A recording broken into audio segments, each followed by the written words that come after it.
Olá, paz seja convosco. Tudo bem com vocês? Se você gostar do vídeo, dá um joinha. Se você não é inscrito no canal, se inscreva, ative o sino para você receber futuras notificações, beleza? Há um texto na Palavra de Deus que está no livro de Juízes, capítulo 9, a partir do verso 8, que diz assim: Foram certa vez as árvores ungir para Assir um rei, e disseram à oliveira: Reina sobre nós. Porém, a oliveira lhes respondeu: Deixaria eu o meu óleo, que Deus e os homens em mim prezam, e iria pairar sobre as árvores?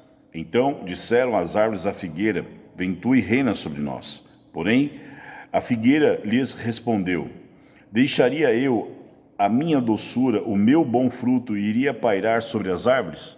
Então disseram as árvores à videira: Vem tu e reina sobre nós. Porém, a videira lhes respondeu: Deixaria eu o meu vinho, que agrada a Deus e aos homens, e iria pairar sobre as árvores? Então todas as árvores disseram ao espinheiro: Vem tu e reina sobre nós. Respondeu o espinheiro às árvores: Se deveras me ungis rei sobre vós, vinde, refugiai-vos debaixo da minha sombra, mas, se não, saia do espinheiro fogo que consuma os cedros do Líbano. Esse texto está num contexto em que Abimeleque, ele mata os seus irmãos e se declara rei. E aí há uma decisão para ser feita pelo povo, e Jotão, ele chama a responsabilidade e conta essa parábola para que eles pudessem refletir sobre colocar uma pessoa que talvez não fosse a mais qualificada para estar exercendo aquela função. E aí eu me lembro de um pastor no qual eu me inspirei muito no início do meu ministério, em que ele disse que uma vez ele foi muito contestado, se eu não me engano, eu não lembro se ele era presidente de jovens ou já era pastor. E uma pessoa o contestou demais, dizendo que estava tudo errado, que não sei o quê, e ele falou assim: olha, a partir de hoje então, você vai assumir o meu cargo. E só que tem um porém: ou você faz melhor do que eu, ou então você fica quieto. E aquela pessoa ficou desesperada, falou: não, mas não é isso, não sei o quê. E ele falou assim: então, se você não quer assumir responsabilidade, não questione. E nós precisamos entender isso e verificar que esse texto nos dá algumas lições, né? Por quê? Porque se você parar para perceber, as três árvores anteriores, a oliveira que produz a oliva, que produz o azeite, né? Que é algo muito caro, muito especial, principalmente para aquela época, né? Ela se autodeclara, ela se mostra e ela se revela, né? Dizendo: eu deixaria eu o meu óleo, né? Que Deus e os homens em mim prezam. E é interessante que ela contextualiza Deus, mas o eu está acima da vontade de Deus. Então, o que nós precisamos entender? Lá em João, diz assim: é necessário que eu diminua e ele cresça. Então, dentro dos nossos questionamentos, dos nossos projetos, onde está Deus em tudo isso? É o eu ou Deus que quer fazer com que nós façamos aquilo que estamos fazendo? Então, muitas vezes, principalmente, por exemplo, em relação à igreja, muitas vezes as pessoas mais qualificadas ou as pessoas que realmente tinham chamado para fazer determinadas coisas não fazem. Por quê? Porque o eu delas está sempre voltado para os seus projetos pessoais. Apesar de colocarem Deus e dizerem que fazem aquilo para Deus, elas estão deixando de assumir responsabilidade para poder viver em função dos seus projetos pessoais. E aí, trazendo para o nosso contexto, além dessa questão, trazendo para o contexto que nós estamos vivendo, nós hoje temos dois tipos de projetos que estão diante de nós. Mas antes a gente precisa aprender algumas coisas. Primeiro, a missão covarde. É aquela missão reversa, que ao invés de assumir a sua postura e o chamado de Deus para determinadas situações, ela se exime e abre espaço para que pessoas que não são as mais qualificadas exerçam aquela função. A segunda coisa é a desculpa, né? Em função dos projetos pessoais, como eu falei.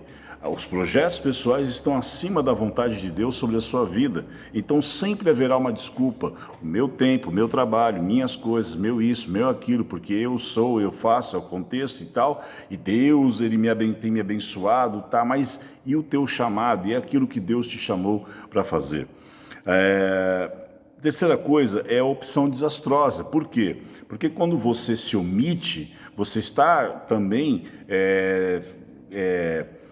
chegando a uma conclusão, você está escolhendo uma opção. E a opção qual é? É você se eximir de responsabilidade. Mas quando você faz isso, você está abrindo espaço para que uma outra situação, uma outra pessoa assuma aquilo que talvez você deveria fazer. E veja, uma coisa que a gente precisa entender é que todas as 3 árvores anteriores têm as suas qualidades. Uma produz oliva, né, produz azeite, a outra produz figo, que pode ser uma fruta muito doce, e a outra produz uva, que pode gerar o vinho, né? Mas o espinheiro, entenda, ele não é árvore. O espinheiro não é plantado, ninguém planta espinheiro, ele nasce e ele não produz. E o espinheiro, ele tem um detalhe muito importante, ele só fere. Além de não ser plantado, além de não ser produzido, além de não ser qualificado como uma árvore, ele só fere.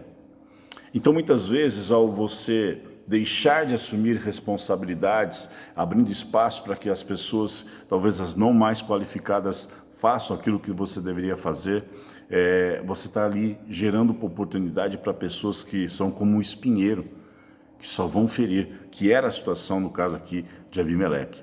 E trazendo para a nossa realidade hoje, nós precisamos entender que nós temos que fazer escolhas, nós temos que colocar situações bem claras diante de nós, porque há 2 projetos. Um que briga pela liberdade, pelos valores cristãos, e outro que fala exatamente o contrário de tudo isso. Os 2 estão se colocando à disposição.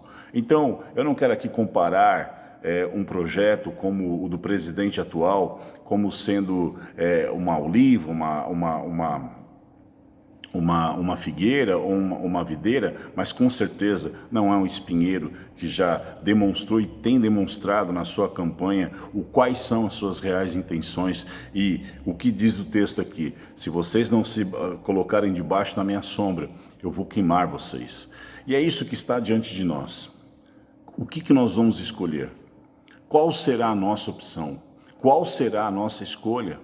Nós temos uma opção, nós temos uma árvore que está se colocando diante dessa realidade e diante dessa necessidade do povo, porque aqui era uma eleição, era uma espécie de eleição, e Jotão chama o povo à responsabilidade, dizendo assim: olha, pensa bem o que vocês vão fazer e quem vocês vão colocar como rei sobre vocês, porque isso trará consequências, e de repente você estará colocando sobre si algo que seria parecido ou comparável a um espinheiro, e só traria dor, sofrimento e caos sobre a vida de vocês. Então, domingo a gente tem que fazer uma opção em relação a isso. Eu tenho conversado muito com a minha igreja e eu tenho mostrado para eles algumas situações. Veja, uma rádio está sendo censurada, uma revista está sendo censurada, um mainstream, um canal de stream está sendo censurado. E não só censurado, a censura é prévia, não é posterior. Elas estão sendo impedidas de falar determinadas coisas e obrigadas a dizerem outras. Jornalistas estão sendo colocados de lado, censurados, calados, e isso torna ali uma espiral do silêncio, e é apenas um projeto daquilo que pode vir a acontecer. E veja, eu tenho dito na minha igreja, e você, pastor, e você, cristão, precisa entender, isso vai chegar na igreja.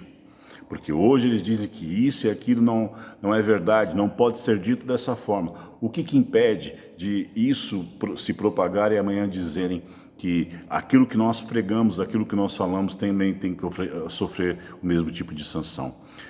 A liberdade está sendo tolhida e existe alguém lutando por ela. Então nós temos que pensar. Pense nisso. Deus abençoe você.